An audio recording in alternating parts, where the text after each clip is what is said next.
അന്ന് എനിക്കൊരു പ്രണയം ഉണ്ടായിരുന്ന സമയത്ത് പോലും അതൊന്നും ദീർഘനാൾ നീണ്ടു നിന്നിട്ടില്ല, എല്ലാം ചുരുങ്ങിയ സമയം നീണ്ടു നിന്നില്ല.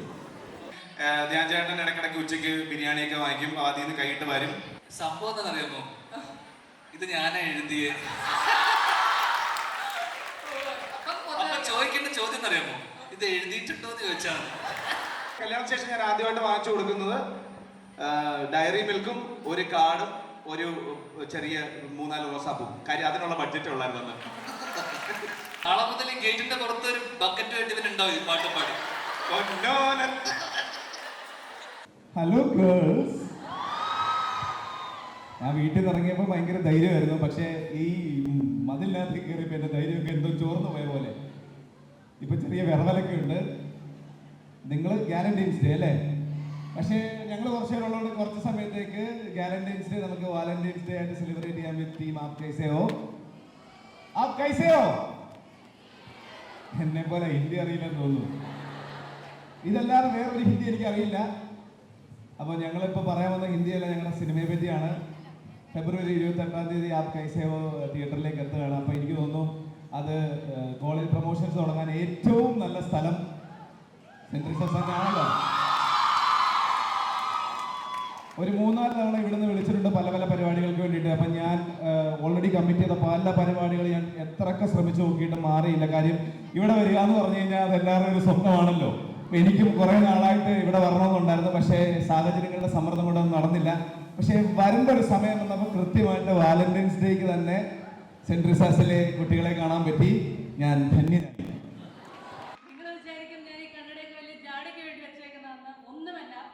കണ്ണുനീർ ഗ്രന്ഥിക്ക് വീക്കമാണെന്നാണ് ഡോക്ടർ പറഞ്ഞത്. അതുകൊണ്ട് നിങ്ങളെ കാണുമ്പോൾ വൃത്തികേടാകണ്ടല്ലോ എന്ന് വിചാരിച്ചേക്കട്ടെ, കുഴപ്പമില്ലല്ലോ അല്ലേ? ആപ് കൈസേ ഹോ? എനിക്ക് ഹിന്ദി അറിയില്ല, പക്ഷെ നമ്മൾ പറയുന്ന ഹിന്ദിയൊക്കെ വളരെ കോൺഫിഡന്റ് ആയിട്ട് പറയാന്നുള്ളതാണ്. കാരണം തുമ്മാര നാം ക്യാ ഹൈ, ഇപ്പൊ ആപ് കൈസേ ഹോ അത്രേ എനിക്കും അറിയുള്ളൂ. അപ്പൊ ഞങ്ങൾ ഒബ്വിയസ്ലി ഇവിടെ വന്നേക്കുന്നത് ഓൾറെഡി ജീവ ഇത്രയും ഗംഭീരമായ ഒരു പ്രസംഗം നിങ്ങളുടെ മുന്നിൽ അവതരിപ്പിച്ചത് കൊണ്ട് ഇനി എന്ത് പറയണമെന്ന് അറിയില്ല. കാരണം ഫെബ്രുവരി 28-ന് ഒരു കൊച്ചു സിനിമ ആപ് കൈസേ ഹോ നിങ്ങളുടെ അടുത്തേക്ക് എത്തുകയാണ്. എല്ലാവരും തിയേറ്ററിൽ പോയി കാണില്ലേ? എന്നിട്ട് എല്ലാവരും നമ്മൾ ടാഗ് ചെയ്ത് ഇൻസ്റ്റാഗ്രാമിൽ സ്റ്റോറി ഇടൂല്ലേ? ഉറപ്പല്ലേ? ഞാനിത് വിശ്വസിച്ചോട്ടെ. ഇത്രയും കേൾക്കുമ്പോൾ നിങ്ങൾ വിചാരിക്കും എനിക്ക് ത്രൂ ഔട്ട് റോൾ ഉണ്ടെന്ന്. ഞാനൊരു 1 സെക്കൻഡേ ഉള്ളൂ, എന്നിരുന്നാൽ പോലും ഇത്രയും കോൺഫിഡന്റ് ആയിട്ട് ഇവിടെ ഒന്ന് പറയാൻ എനിക്ക് എന്റെ പൊന്നെ ഇതൊക്കെ ഒടുങ്ങിപ്പോയി.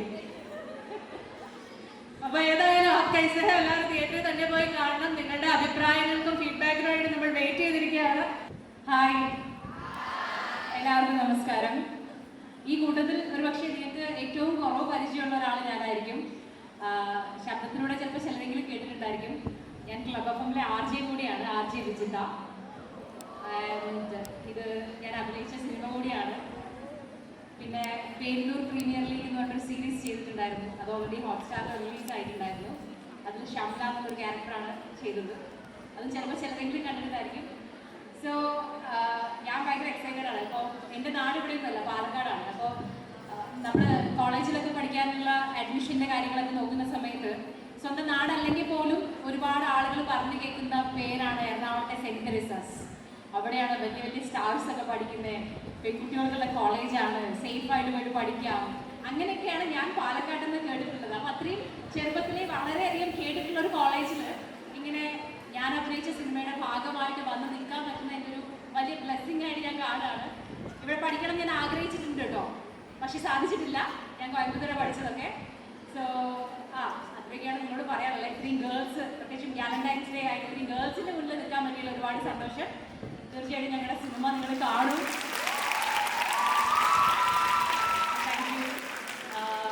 എപ്പോഴും ഗേൾസാണ് ഏറ്റവും സപ്പോർട്ട് ചെയ്യേണ്ടത് എനിക്ക് തോന്നാറുണ്ട്. കാരണം നമ്മളെപ്പോഴും ചിലപ്പോൾ പെൺകുട്ടികൾക്ക് ഒരു കുറച്ച് 2 ജനറേഷൻ മുന്നേ വരെയൊക്കെ സ്ത്രീകൾ പരസ്പരം അങ്ങോട്ടും ഇങ്ങോട്ടും ചിലപ്പോൾ കുറ്റം പറയുന്നുണ്ടായിരിക്കാം. പക്ഷെ ഇപ്പം നമ്മൾ കുറേയൊക്കെ മാറിയില്ലേ? നമ്മൾ ശരിക്കും ഒരു പില്ലർ പോലെ ഗേൾസിനെ സപ്പോർട്ട് ചെയ്യാറുണ്ട് അങ്ങോട്ടും ഇങ്ങോട്ടും. ആ സപ്പോർട്ടിന് നമുക്ക് ഈ ഒരു ദിവസം കുറച്ചും കൂടി എന്താ പറയുക, ആ സപ്പോർട്ട് കൊടുക്കാൻ തോന്നട്ടെ. ആൻഡ് ഞങ്ങളുടെ സിനിമ ആപ് കൈസേ ഹോ വളരെ കൂളായിട്ട് നിങ്ങൾക്ക് തിയേറ്ററിൽ പോയി കാണാൻ പറ്റുന്ന സിനിമയാണ്. ഞങ്ങളെ പോലുള്ള കുറച്ച് ആളുകളുടെ ഒരു അടിപൊളി സിനിമയാണ്. അപ്പോൾ എന്താണെങ്കിലും എല്ലാവരും തിയേറ്ററിൽ പോയിട്ട് കാണണം. Thank you so much. എൻ്റെ ആദ്യത്തെ പടമാണ് ഞാൻ ഡയറക്റ്റ് ചെയ്യുന്നത്. കുറച്ച് പടങ്ങളൊക്കെ അസോസിയേറ്റ് ചെയ്തിട്ടുണ്ട്. ഇതിൻ്റെ ആദ്യത്തെ പടമാണ്. എല്ലാവരും തിയേറ്ററിൽ പോയി കാണണം, വിജയിപ്പിക്കണം. എന്തായാലും ത്രൂ ഔട്ട് ഫണ്ണാണ്. ബാച്ചിലേഴ്സ് പാർട്ടിയൊക്കെയാണ് പരിപാടി. അപ്പോൾ എല്ലാവരും പോയി കണ്ട് വിജയിപ്പിക്കണമെന്ന് അപേക്ഷിക്കുന്നു. എൻ്റെ പേര് ദിവ്യദർശൻ എന്നാണ്. ആക്ച്വലി എനിക്ക് ഒന്നും കാണാൻ പറ്റില്ല ബേസിക്കലി. കാരണം അതാണ് ഞാൻ കുറേ വർഷമായിട്ട് എൻ്റെ ഒരു കാത്തിരിപ്പായിരുന്നു സെൻറ്റ് തെരേസാസിൻ്റെ ഉള്ളിൽ കയറണമെന്ന്. അതിനുവേണ്ടി അപ്പുറത്തെ ഫ്ലാറ്റ് എടുത്ത് ഞാൻ താമസിച്ചിട്ടുണ്ട്. പക്ഷെ അതൊന്നും കയറാൻ പറ്റില്ല. ഇത്രയും വർഷങ്ങളെടുത്ത് ഇതിൻ്റെ അകത്ത് കയറാൻ. അതിന് എൻ്റെ പ്രിയപ്പെട്ട സുഹൃത്ത് ധ്യാനിനോടും എൻ്റെ പ്രൊഡക്ഷൻ ഹൗസിനോടും ഒക്കെ നന്ദി പറയുന്നു. എന്തായാലും ഞങ്ങളുടെ സിനിമ നിങ്ങളെല്ലാവരും കാണണം. ഒരു ഫുൾ ഫൺ മൂവിയാണ്. അപ്പോൾ എല്ലാവരും കാണുമല്ലോ അല്ലേ? Okay, thank U. ഇനിയും അവന്റെ വരവാണ് ഗൈസ്. ഇന്റർവ്യൂവിൽ നമ്മളെ കുടുകുടാ ചിരിപ്പിക്കുന്ന, എഴുത്തിലൊക്കെ നമ്മളെ ഒരുപാട് ചിന്തിപ്പിച്ച ഒരു സുഹൃത്തും ഒരു വഴികാട്ടിയും. അതിൽ ഏവരുടെ പറ്റിയാണ് പറയുന്നതെങ്കിലും ഞങ്ങൾ ആശാനാണ്. ഈ നമ്മുടെ അബ്കൈസയുടെ കഥ ജീവിതത്തിൽ നിന്നും കൂട്ടുകാരന്റെ ജീവിതത്തിൽ നിന്നും ചീന്തിയെടുത്ത wonderful script writer, director, actor, let's welcome Dhyan Sreenivasan. എന്താ ചെയ്യുക?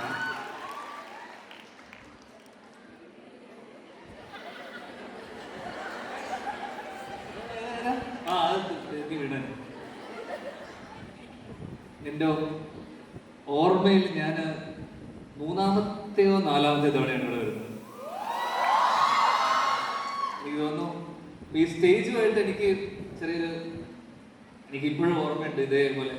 അപ്പം എന്നെപ്പറ്റി നിങ്ങളുടെയൊക്കെ ചേച്ചിമാരോടൊക്കെ ചോദിച്ചാൽ ചിലപ്പോൾ പറഞ്ഞു തരുമോ അവർ?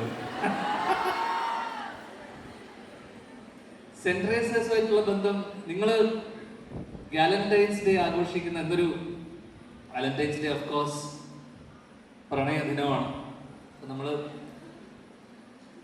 ഞാൻ ആ കാലത്ത് ഒരുപാട് വർഷങ്ങൾക്ക് മുന്നേ വാലന്റൈൻസ് ഡേ അല്ലാതെ വാലന്റൈൻസ് ഡേ ആയിരുന്ന കാലത്ത് ഇവിടെ ഒരുപാട് ആഘോഷിച്ചിട്ടുള്ള ആളാണ്. ഇതിനകത്തല്ല, പുറത്ത്. ആ രീതിയിൽ ഭയങ്കര ആത്മബന്ധമുണ്ട്, പ്രണയബന്ധങ്ങൾ ഉണ്ടായിട്ടുണ്ട്. ഓർമ്മയിലോട്ട് പോകുമ്പോ പറയാലോ അല്ലേ? ഞാൻ മനസ്സിലാക്കിയിട്ടുള്ള ഏറ്റവും വലിയ പ്രശ്നം എന്ന് വെച്ച് കഴിഞ്ഞാൽ, നമ്മള് ഹോം ഗ്രൗണ്ട് എന്നൊക്കെ പറയില്ലേ, സാധാരണ എപ്പോഴും ഹോം ഗ്രൗണ്ടിൽ എത്തുമ്പോഴാണ് നമുക്ക് ഏറ്റവും ഈസി. ഹോം ഗ്രൗണ്ടിലാകുമ്പോൾ നമുക്ക് ക്രിക്കറ്റ് സ്പോർട്സിലായിക്കോട്ടെ ഇതിലായിക്കോട്ടെ ഹോം ഗ്രൗണ്ടിൽ വരുമ്പോൾ ഭയങ്കര നമുക്ക് കളിക്കാനും പരിപാടിയൊക്കെ ഈസി ആയിരിക്കും. സെന്റ് തെരേസാസിനെ സംബന്ധിച്ചിടത്തോളം ഞാൻ എപ്പോഴും അനുഭവിച്ചിട്ടുള്ളൊരു സംഭവം വെച്ചാൽ, അന്ന് എനിക്കൊരു പ്രണയം ഉണ്ടായിരുന്ന സമയത്ത് പോലും അതൊന്നും ദീർഘനാൾ നീണ്ടു നിന്നിട്ടില്ല. എല്ലാം ചുരുങ്ങിയ സമയം നീണ്ടു നിന്നിട്ടില്ല. അത് എൻ്റെ സ്വഭാവം കൊണ്ടല്ല, സെന്റ് തെരേസാസിൽ പഠിച്ച അന്നത്തെ പെൺകുട്ടിയുടെ തെറ്റും കൊണ്ടല്ല. പ്രശ്നം എന്ന് വെച്ച് കഴിഞ്ഞാൽ, എനിക്ക് തോന്നുന്നു സാധാരണ നമ്മൾ സ്കൂളിലൊക്കെ പഠിക്കുന്ന സമയത്തും കോളേജിലൊക്കെ പഠിക്കുമ്പോൾ ആ ബാച്ചിൽ അല്ലെങ്കിൽ അതിസുന്ദരിയായിട്ടുള്ള ഒന്നോ രണ്ടോ കുട്ടികളുണ്ടാവും, സുന്ദരിമാരായിട്ടുള്ള കുട്ടികളുണ്ടാവും. മിക്ക പയ്യന്മാരും ഇവരുടെ പുറകെ ആയിരിക്കും, ഈ പറയുന്ന രണ്ടോ മൂന്നോ പെൺകുട്ടികളുടെ പുറകെ ആയിരിക്കും. അപ്പൊ ഞാൻ ആ കാലത്ത് പ്രണയിച്ചിരുന്ന പെൺകുട്ടി, അവളുമായിട്ട് ഞാൻ പരിചയപ്പെടുന്നു, ഇഷ്ടത്തിലാവുന്നു. ഒരു മാസം കഴിയുമ്പോഴേക്കും അവളുടെ കുറച്ച് സുഹൃത്തുക്കളെ പരിചയപ്പെടുന്നു, അവരോട് ഇഷ്ടം തോന്നുന്നു. പിന്നെ അടുത്ത വരുന്ന ആ കുട്ടികളിൽ നിന്ന് വേറെ കുറച്ച് കുട്ടികളോട് പരിചയപ്പെടുന്നു, അവരോട് പ്രണയം തോന്നുന്നു. അപ്പൊ സെന്റ് തെരേസാസിലുള്ള പ്രശ്നം എന്ന് വെച്ച് കഴിഞ്ഞാൽ, പ്രശ്നം മനസ്സിലായില്ലേ? നിങ്ങൾ പകുതി മുക്കാലും എല്ലാവരും ഭയങ്കര സുന്ദരിമാരാണ്, അതാ പ്രശ്നം. ഭയങ്കര കൺഫ്യൂഷനാണ് ഇവിടെ വരുമ്പോ. ഇവിടെ മാത്രമേ ഉള്ളൂ ആ കൺഫ്യൂഷൻ.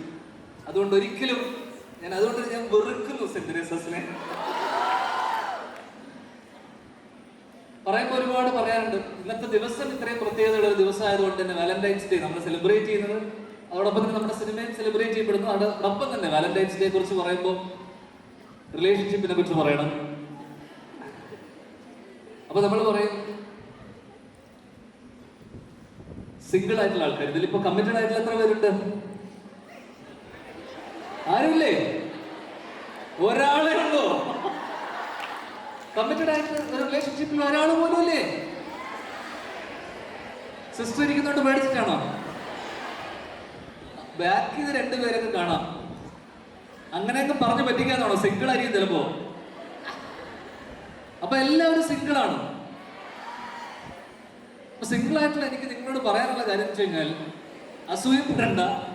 മിങ്കിൾ ചെയ്യുന്ന ആൾക്കാരെ കണ്ടിട്ട് അവരൊക്കെ കുറച്ച് കഴിയുമ്പോൾ സിംഗിൾ ആയിക്കോളും.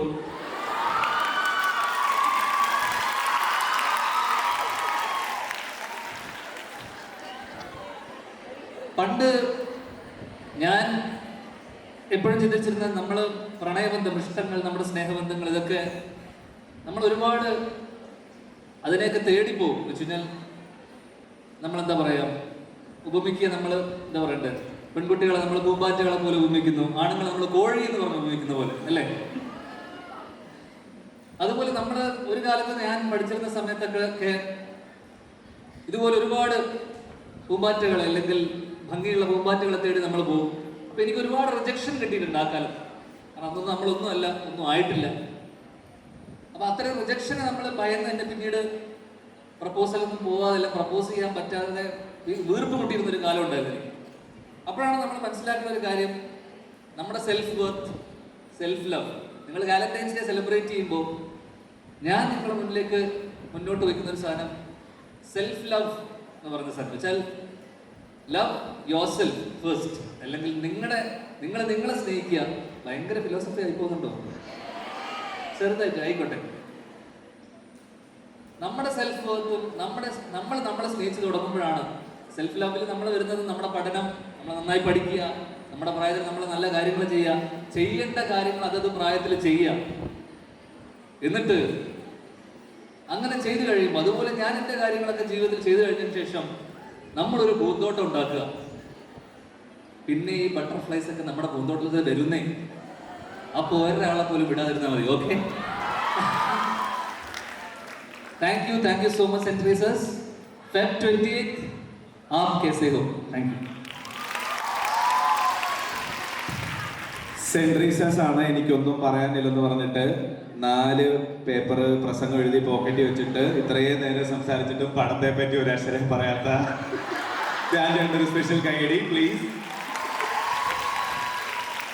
ഇവിടെ ഇടയ്ക്കൊന്ന് ചെറുതായിട്ട് ടോപ്പിക് ഒന്ന് മാറിപ്പോയിരുന്നു. വാലന്റൈൻസ് അല്ലട്ടോ, നമ്മള് ഗാലന്റൈൻസ് ആണ്, അത് മറക്കരുത്. പക്ഷേ ടോപ്പിക്ക് വല്ലാണ്ട് മാറി. അല്ല, ഞാൻ സെൽഫ് ലവിനെ കുറിച്ചാണ് ഞാൻ പറയാൻ ആഗ്രഹിച്ചത്. ആൺകുട്ടികളോട് സ്കിൻ കെയർ ചോദിക്കുന്നതാണ്, പക്ഷെ എന്റെ വീട്ടിൽ സ്കിൻ കെയറിന്റെ ബ്രാൻഡ് അംബാസഡർ റിപ്പോർട്ട് ഉള്ളതുകൊണ്ട് ഇപ്പൊ ഞാൻ രാവിലെ ഒരു കുളിക്കും, ഫേസ് വാഷ് ചെയ്യും, സൺസ്ക്രീൻ ഇടും. ഗ്ലോ ഇല്ലടോ.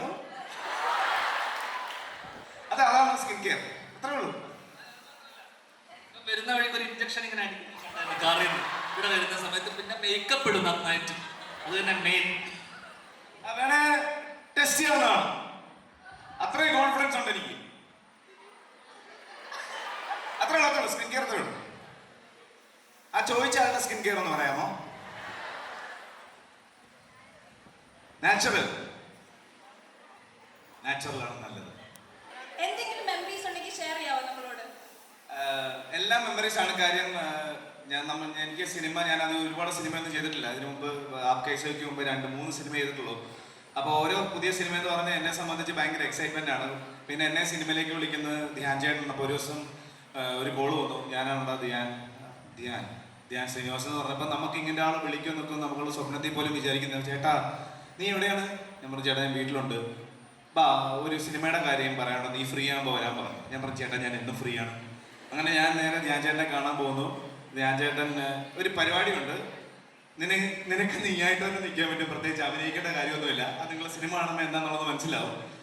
അങ്ങനെ അവിടെ മുതൽ ധ്യാൻ ചേട്ടനുമായിട്ട് സെറ്റിലുള്ള എല്ലാ ദിവസവും ഭയങ്കര മെമ്മറബിൾ ആണ്. കാര്യം നമുക്ക് സിനിമയിലേക്ക് ഇത്രയും ദിവസം നീണ്ടു നിൽക്കുന്ന നൈറ്റ് ഷൂട്ട്സ് ഒക്കെ ഉള്ള ഒരു പ്രോജക്റ്റിന്റെ സ്ട്രെയിനോ സ്ട്രെസ്സോ ഒന്നും നമുക്ക് തരാത്ത ഒരാളാണ്. വളരെ കൂളായിട്ട് നമ്മളോട് തന്നെ നമുക്ക് കംഫർട്ടബിൾ സ്പേസ് ഒക്കെ തന്ന്, അതാണ് സിനിമയിലുള്ള മെമ്മറി. പിന്നെ ധ്യാൻ ചേട്ടൻ ഇടയ്ക്കിടയ്ക്ക് ഉച്ചയ്ക്ക് ബിരിയാണിയൊക്കെ വാങ്ങിക്കും, ആദ്യം നിന്ന് കൈയിട്ട് വരും. അതൊക്കെയാണ് ഞങ്ങളുടെ മെമ്മറീസ്. രാത്രിയിലത്തെ ഷൂട്ടിന്റെ ഇടയ്ക്കുള്ള ഫുഡ്, അതൊക്കെയാണ്. താങ്ക് യു സോ മച്ച് ജീവച്ചേട്ടാ. കുറെ ഇന്റർവ്യൂസിൽ കേട്ടിട്ടുണ്ട് സ്ക്രിപ്റ്റ് വായിക്കാണ്ടാണ് സിനിമ സ്റ്റാർട്ട് ചെയ്യുന്നത്. വായിച്ചിട്ടുണ്ടോ അതോ ഇനി ലാസ്റ്റ് വായിച്ച് തീർത്തിട്ടാണോ ചെയ്തത്? സംഭവം എന്താണെന്നറിയാമോ, ഇത് ഞാനാ എഴുതിയേ. അപ്പൊ ചോദിക്കേണ്ട ചോദ്യം എന്നറിയാമോ? ഇത് എഴുതിയിട്ടുണ്ടോ എന്ന് ചോദിച്ചാൽ ഇല്ല. ഞാൻ പറയും, എഴുതുന്ന വേറെ ആൾക്കാരെ വിനയ എഴുതും. എനിക്ക് എഴുതാനല്ലേ അറിയാം, വായിക്കാൻ അറിയില്ല എന്ന് പറഞ്ഞ പോലെയാണ്. ഈ മൂവി എന്തുകൊണ്ടാണ് ചെയ്യാന്ന് തീരുമാനിച്ചത്? വേറൊരു മൂവി ഇല്ലാത്തോണ്ട്. നിങ്ങൾ വിചാരിക്കും എല്ലാ ദിവസവും കഥ കേട്ട് അതിന്റെ ഒരു 10 പടം ഷോർട്ട് ലിസ്റ്റ് ചെയ്ത് അതിന് 2 പടത്തിന് ഡേറ്റ് കൊടുത്ത് ഒരെണ്ണത്തിന് ഫസ്റ്റ് പ്രയോറിറ്റി കൊടുത്തു. അല്ല ഞാൻ ഈ കഴിഞ്ഞ ദിവസം പിന്നെ പടത്തിന്റെ പ്രൊമോഷൻസിന് നമ്മൾ ഇന്റർവ്യൂസിന് വേണ്ടി ഹോട്ടലിൽ വന്നു. അപ്പൊ ഇവരൊക്കെ കൂളായിട്ട് വന്നപ്പോ ഞാനൊരു ലഗേജും കൊണ്ടാണ് വരുന്നത്. അതിനോടത് ഞാൻ പറഞ്ഞു ഒരു ഇന്റർവ്യൂ കഴിയുമ്പോൾ ഷർട്ട് മാറാം. ഇത് കഴിഞ്ഞിട്ട് വേറെ കോളേജിൽ പോകുന്നുണ്ട്, ഞാൻ വേറെ ഷർട്ട് കൂടെ എടുത്തിട്ടുണ്ട്. അപ്പൊ ചോദിച്ചു നീ ഇങ്ങനെ ഷർട്ട് മാറുമല്ലേ? ഞാൻ പറഞ്ഞു നിങ്ങൾക്ക് മാസത്തിൽ 3 പടമുണ്ട്, എനിക്ക് 2 വർഷത്തിലോ 3 വർഷത്തിലോ ഒരു സിനിമയുള്ളൂ. അപ്പൊ ഞാനത് ആഘോഷിക്കും. അതാ മക്കളെ, ഞാൻ സെലക്ട് ചെയ്തല്ല, ഇവര് ചെയ്തതാ. അതുകൊണ്ട് ആര് വിളിച്ചാലും ഞാൻ പോകുന്നു, സിനിമ ചെയ്തു, അത്രേ ഉള്ളൂ. ഞാൻ വൈഫിന് ഇതുവരെ ഒന്നും വാങ്ങിച്ചു കൊടുത്തിട്ടില്ല. എനിക്ക് വാങ്ങിച്ചു കൊടുക്കേണ്ടി വന്നു. ഞാൻ പിന്നെ ഞാൻ ആദ്യമായിട്ട് ഞാൻ സൂര്യ മ്യൂസിക്കിലുള്ള സമയത്ത് ഒരു ഫെബ്രുവരിയിലാണ് അപർണ പിന്നെ വൈഫ് ആയതിനു ശേഷം അല്ലേ അത് ഒരു ഫെബ്രുവരി മാസം അല്ല അങ്ങനെ ഡേറ്റിംഗ് ഒന്നും ആയിട്ടില്ല. കല്യാണത്തിന് ശേഷം ഞാൻ ആദ്യമായിട്ട് വാങ്ങിച്ചു കൊടുക്കുന്നത് ഡയറി മിൽക്കും ഒരു കാർഡും ഒരു ചെറിയ 3-4 റോസാപ്പും. കാര്യം അതിനുള്ള ബഡ്ജറ്റ് ഉള്ളായിരുന്നു. ഞാനേ കൊറേ പേർക്ക് കൊറേ സാധനങ്ങൾ വാങ്ങിച്ചു കൊടുത്തിട്ടുണ്ട്. വൈഫിനൊന്നും വാങ്ങിയിട്ടില്ല ഇതുവരെ. നീ വാങ്ങണം, ഇന്നിനി വാങ്ങണം. ഡയറി മിൽക്കും Dairy Milk card okay safe. ഞാൻ നിങ്ങൾക്ക് അറിയാവുന്ന പാട്ട് എനിക്ക് പാടാൻ അറിയാത്തതുകൊണ്ട് ഞാൻ ഏത് പാട്ടും പാടും. ടീച്ചേഴ്സിനും ജോയിൻ ചെയ്യാം. Yes, of course, please. I don't mind. നിങ്ങൾ ഏറ്റവും കോൺഫിഡന്റ് ആയ ഒരു പാട്ട് വരുമോ? അതിനി പ്രമദമാണ് വേണോ ഇല്ലെങ്കിൽ ഞാൻ പാടും. ഗംഗ വേണോ? കൂടെ പാടാൻ പോലും ആരും എന്റെ പാട്ടിന് മുമ്പ് കേട്ടിട്ടുണ്ടെന്ന് തോന്നുന്നു.